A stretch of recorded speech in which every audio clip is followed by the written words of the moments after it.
Hello everyone. Today we will discuss about biologically important peptides. Before going to the topic, we have to learn about peptide bonds.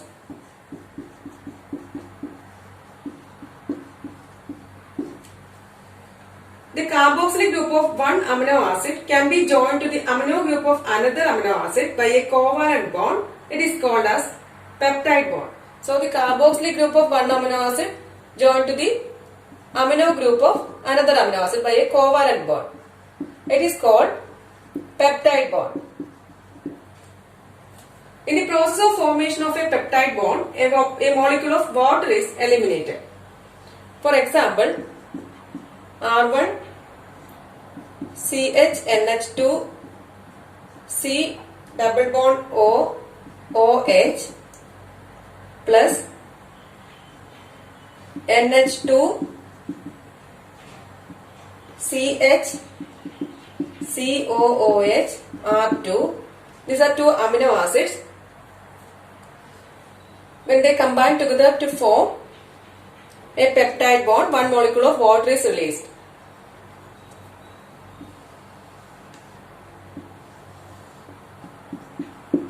One molecule of water is released, and after that we will get peptide bond, one peptide. CHNH2 C double bond O NH CH COOH.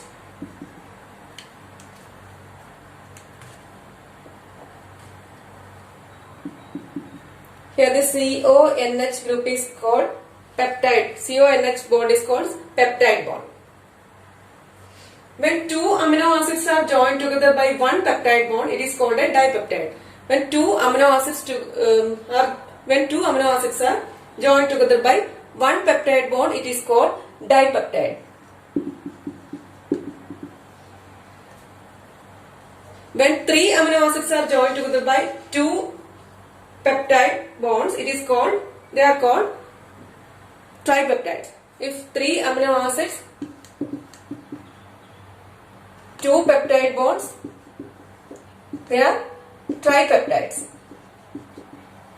In tetrapeptide means 4 amino acid and 3 peptide bond.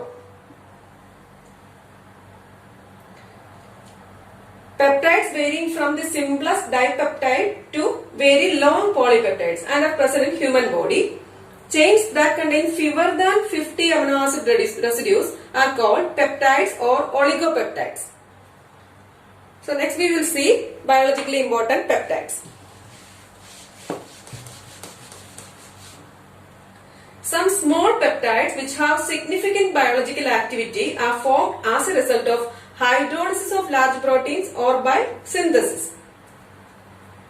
First biologically important peptide is glutathione.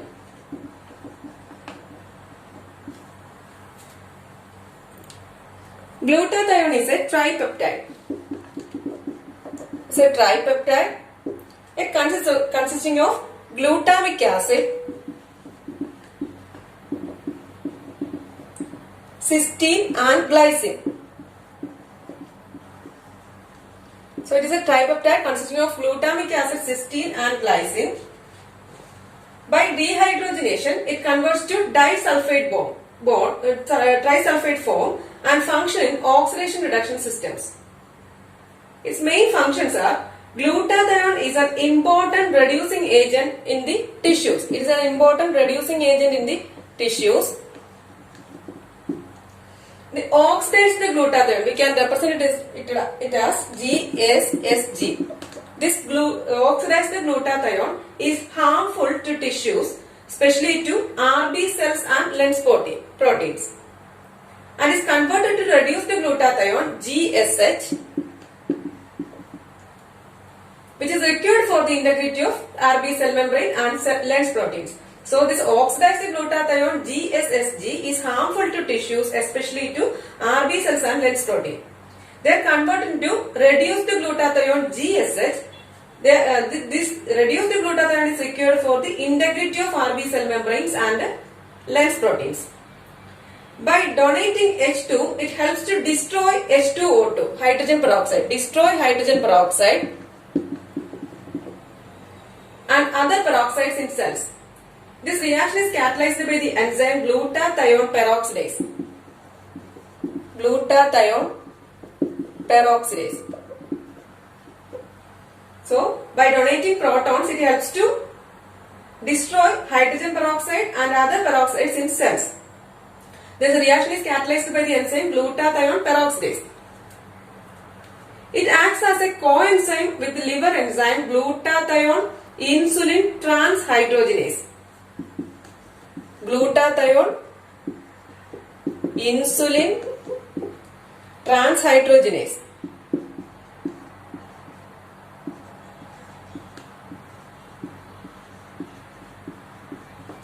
So it acts as a coenzyme with the liver enzyme glutathione insulin transhydrogenase, which helps in the catabolism of insulin. Then glutathione takes part in gamma glutamyl cycle for absorption of amino acids from gut. Gamma glutamyl cycle. So glutathione takes part in gamma glutamyl cycle for the absorption of amino acids from gut. It is also required as a coenzyme for the enzyme glyoxylase. Glyoxylase. This glyoxylase converts methyl glyoxal to lactic acid through intramolecular oxidation reduction. So this is about glutathione. This is it's a biologically important peptide. Next one is carnosine.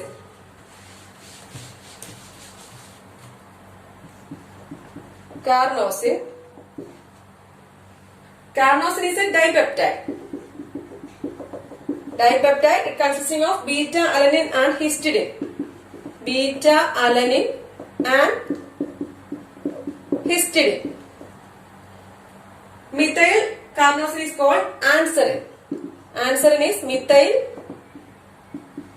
carnosine.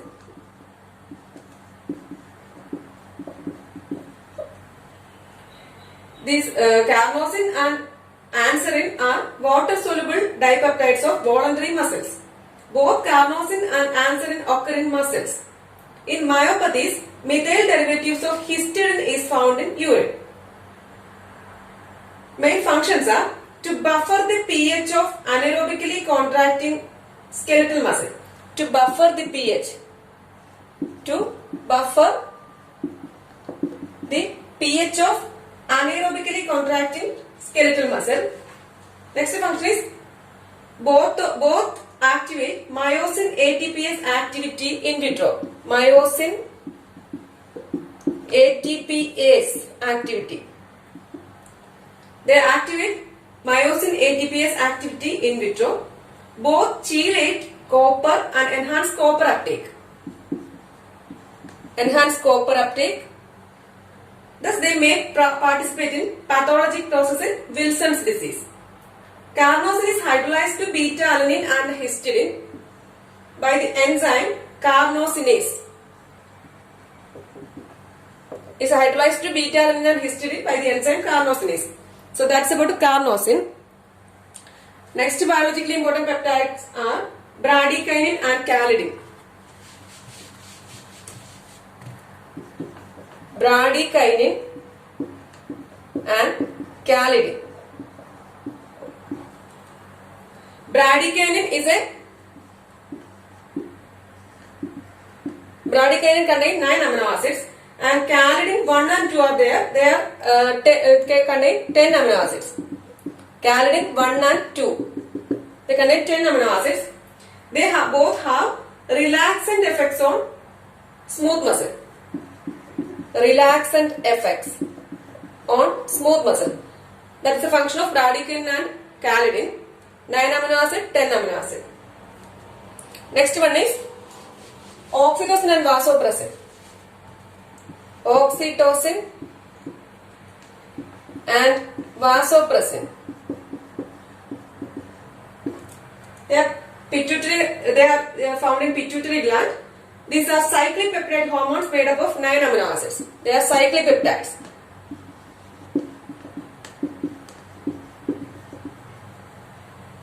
Contraction of smooth muscle is the primary function of oxytocin. Contraction of smooth muscle is the primary function of oxytocin. There are basically two effects of oxytocin are there. Galactobolic effect and uterine effect. Its effect on mammary gland is called galactobolic effect. Galactobolic effect. Effect on mammary gland. Effect on mammary gland is called galactobolic effect. It causes the contraction of myoepithelial cells around mammary alveoli and ducts. Second effect is on uterus. It is called uterine effect. Uterine effect on uterus. It causes contraction of uterine muscle for childbirth. That is uterine effect. Next one is vasopressin. Vasopressin is otherwise called as ADH. Antidiuretic hormone. Antidiuretic hormone. Its main function is antidiuretic effect. It reabsorbs water from the kidneys by distal tubules and collecting ducts. Permeability of medullary collecting ducts to urea is increased by vasopressin. It stimulates the contraction of smooth muscles and causes vasoconstriction increase by increasing cytosolic calcium concentration. That's about oxytocin and vasopressin. Next biologically important peptide is angiotensin.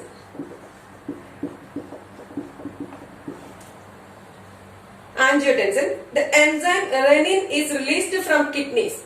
Enzyme renin is released from kidneys and acts on globulin fraction of plasma and releases a peptide called angiotensin 1. Angiotensin 1.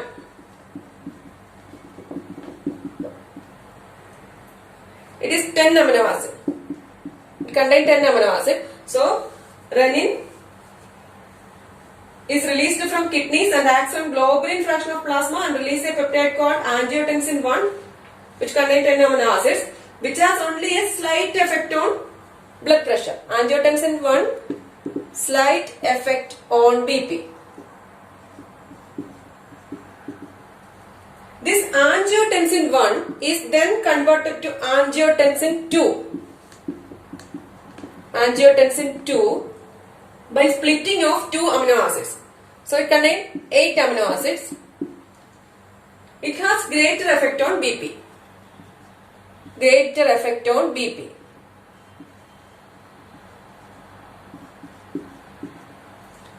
This angiotensin 2 stimulates aldosterone synthesis in zona glomerulosa cells. Zona glomerulosa cells, and it increases the rate of secretion of aldosterone. Then this removal of one aspartic acid residue from angiotensin 2 results in the formation of angiotensin 3.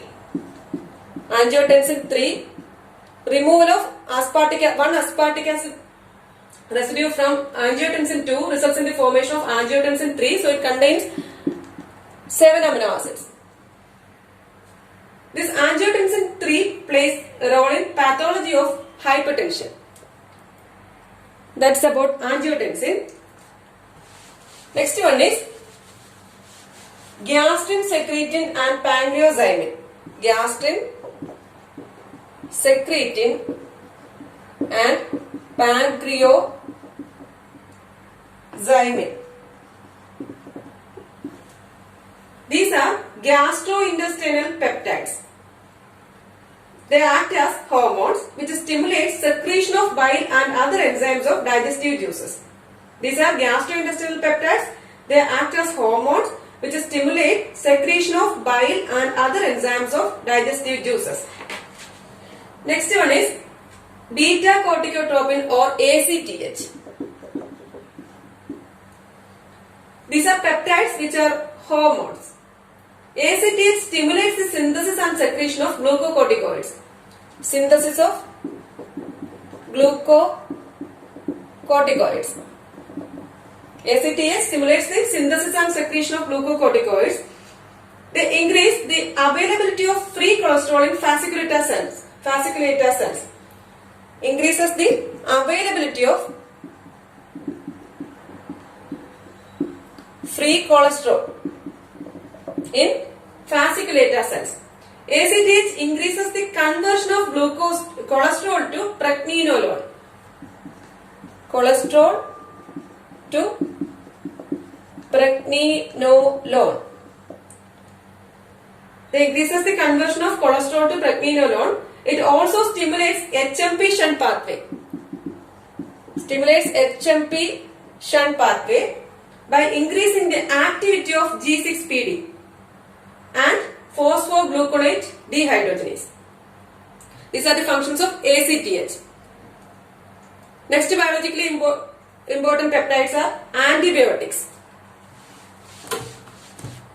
Antibiotics.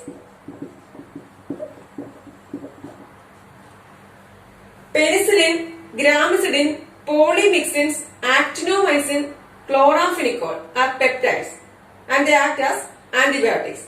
Penicillin, gramicidin, polymyxins, actinomycin, chloramphenicol, they are peptides and they act as antibiotics. Next one is peptide synthesized by microbial agents such as bleomycin.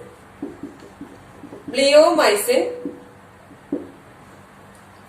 can be used therapeutically as anti-tumor agent.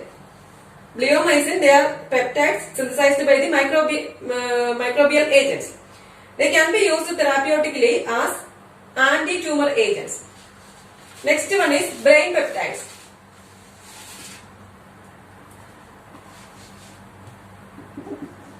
Brain peptides.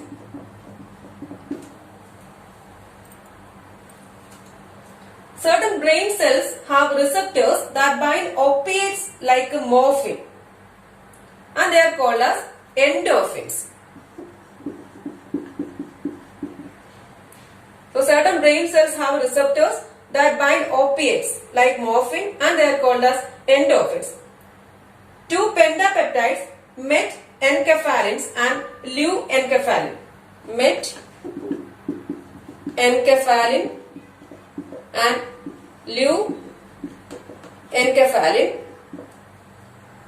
from brain, they reduce intestinal motility. This met-enkephalin and the leu-enkephalin, they reduce intestinal motility. Next one is certain microbial peptides are toxic. The cyanobacterial peptides, microcystin and nodularin. Microcystin and nodularin. They are lethal in large doses. On the other hand, small quantities promote the formation of hepatic tumors. That is about biologically important peptides. So this is today's topic. Thank you for watching.